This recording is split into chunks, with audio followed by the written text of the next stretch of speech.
My name is Amy, and I'm 31 years old. I've been married to my husband, Scene, for 3 years, but we still don't have any children. We had envisioned owning a home and starting a family by now, but that dream seems to be slipping away. I've started to believe that Scene and his parents are contributing to our current situation.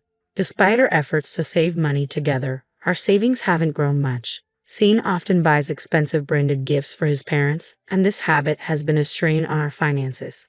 Before we married, I knew Scene had a tradition of giving gifts to his parents, which I initially saw as a sign of respect.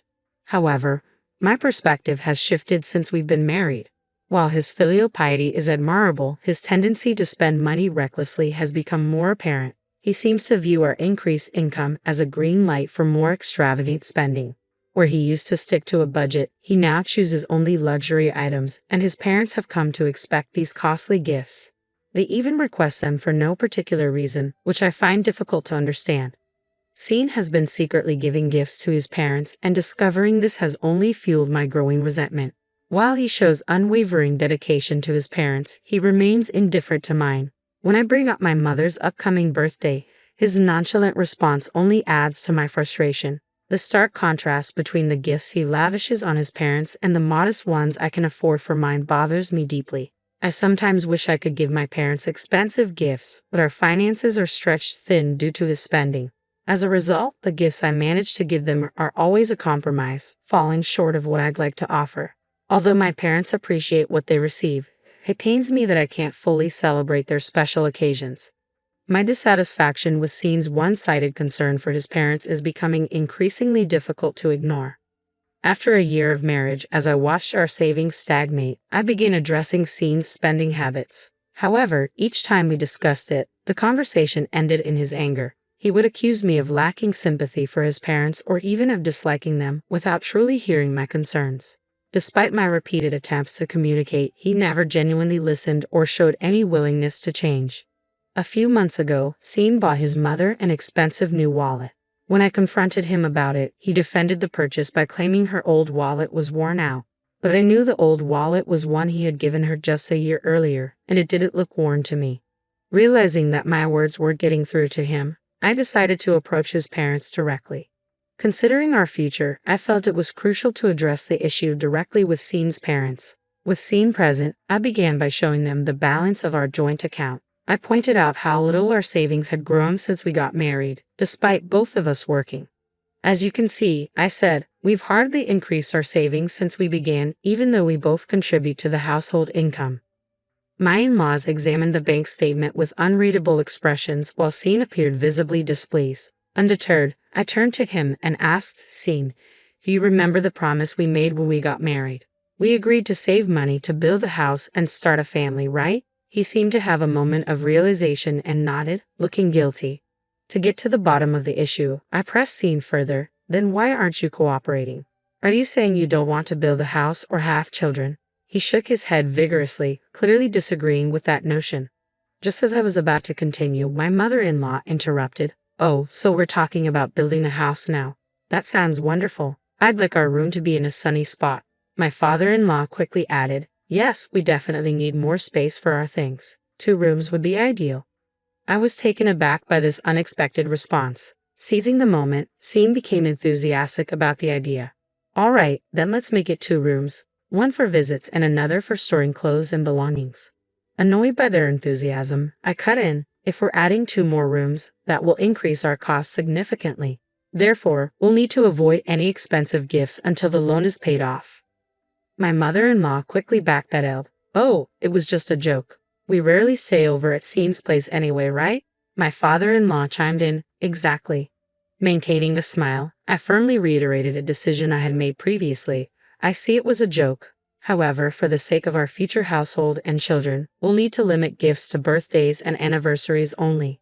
Scene immediately protested, "That's not fair to Mom and Dad." I had anticipated his reaction and responded with a look of disdain. "Then your pocket money will be entirely cut off.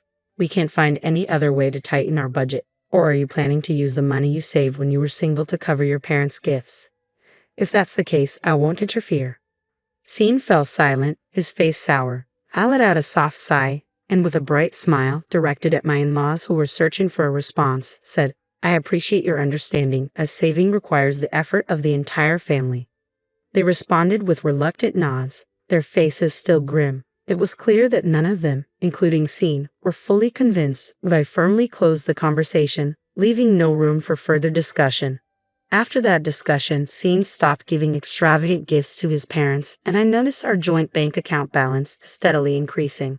I felt a sense of relief as our finances began to improve. However, this tranquility was short-lived. The turning point came when my sister gave birth.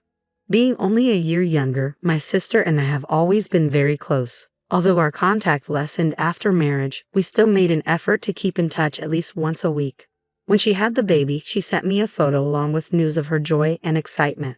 Perhaps I am biased because it's my niece, but the baby was truly adorable.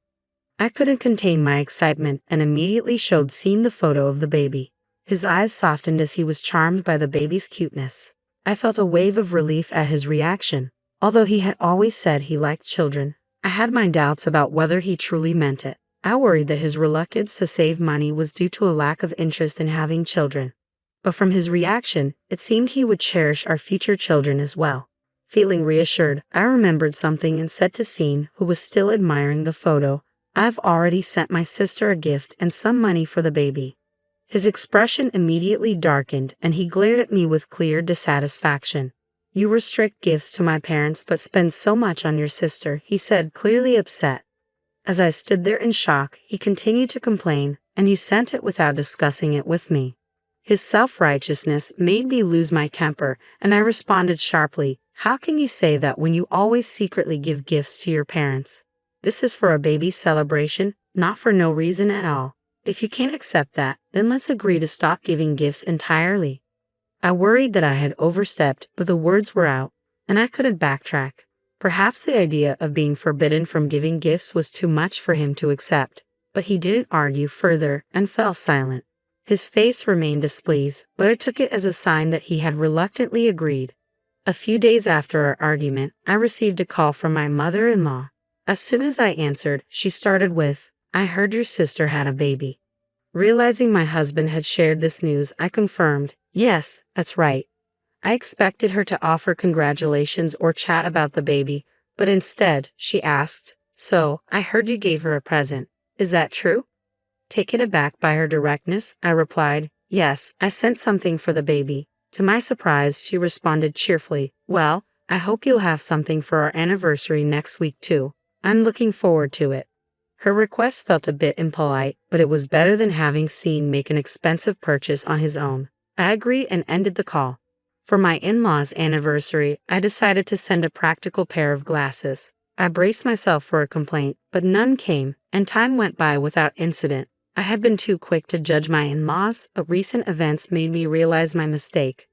One day, my mother-in-law visited our home with a brand new luxury bag, beaming with delight. She admired the bag and thanked me, saying, "Thank you for the $4,000 bag." I was stunned, believing that our anniversary gift was merely a pair of glasses. I complained to Scene, "I feel awful about this." My shock left me barely able to whisper, but I chose not to address it with her at the time. She seemed oblivious to my reaction and cheerfully mentioned she was heading out to lunch with friends. After she left, I rushed to the bank. We had 3 accounts, individual accounts from before our marriage and a joint account we opened after tying the knot. The joint account showed no significant withdrawals, but checking our personal accounts revealed that $800 had been withdrawn from Scene's account and $4,000 from mine. When my husband came home, I confronted him about the missing money, but he dismissed my concerns. I thought it would be unfilial to give just glasses for the anniversary, so I used my account to cover Dad and yours to cover Mom, he explained. Seeing my anger, he grew flustered and insisted it wasn't a big deal since he hadn't touched the joint account. As I remained silent, his frustration mounted. "Why would you only get glasses for the anniversary? I went out of my way to make sure both of them were covered," he argued. Realizing the conversation was going nowhere, I grabbed the carry bag I had packed earlier and quickly left the house. I could hear him shouting behind me, but I ignored it and walked away. When I arrived at my parents' house, they greeted me at the door, clearly surprised by my sudden return. My intention to divorce left them even more shocked, as I hadn't mentioned anything about it before. It must have come as a surprise. I explained the deep differences in values and thinking between my husband, his parents, and myself, detailing the recent incident with the luxury bag. I shared how my fear of my assets being misused led me to decide on divorce. My parents listened, understood, and supported my decision. Since I had already prepared for the divorce, filing the petition and arranging for a lawyer was straightforward. Once I confirmed that the affidavit had likely reached him, my husband began trying to contact me repeatedly. His voicemails filled up with messages, which I initially listened to. However, as his messages grew increasingly angry, I stopped listening and chose not to respond.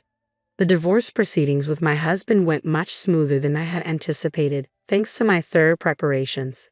Since we worked in different departments of the same company, news of our divorce spread quickly. Although he attempted to claim that I left of my own accord, his lies were quickly disproven. I had already informed my boss and colleagues about my intention to divorce, along with the reasons and the issues with my husband and his family. Despite any false information he might have spread, my boss and colleagues, who knew the real story, promptly refuted it. My husband only made things worse for himself by propagating falsehoods. He faced cold stares from colleagues and was pressured by his boss to resolve the matter quickly. Given his naturally timid nature, it seemed he couldn't handle the pressure. Under increasing pressure, he agreed to the divorce. Unable to handle the hostile environment at work, he resigned and moved back in with his parents. However, things didn't improve there. Rumors about him and his parents had spread beyond the office, reaching our relatives as well, thanks to a family member who worked at the company. The reception was icy. Returning to his parents' home only further damaged his reputation. The neighborhood viewed him as someone who had been abandoned by his wife, and his parents, known for flaunting their luxury and looking down on others, only worsened the situation. Although the exact source of the leaks was unclear, the rumors circulated quickly. Facing disapproval and cold stares from those around them, my ex-husband and his parents lost their former arrogance and became notably subdued. Their once beloved collection of luxury goods came to an end when my ex-husband lost his income, forcing them to sell off their possessions. A relative who used to work with us informed me that the relationship between my ex-husband and his parents had become frosty, filled with mutual blame. I felt indifferent to this news. They had become irrelevant to me after our separation. I've been living stress-free and enjoying each day. The steady increase in my bank account, now that I'm no longer burdened with saving, brings me great joy. My enthusiasm for work has returned. Previously, my earnings were drained by gifts for my in-laws, which was disheartening. But that's no longer an issue. I've also been able to give my parents the gifts I truly wanted to, something I couldn't afford before. They initially said that what they had received was enough, but once I explained it was for my personal satisfaction, they happily accepted. Seeing their reaction lifted the guilt I had felt. As for love, I plan to take a break, but if the opportunity for remarriage arises, I hope to apply the lessons I've learned from these experiences.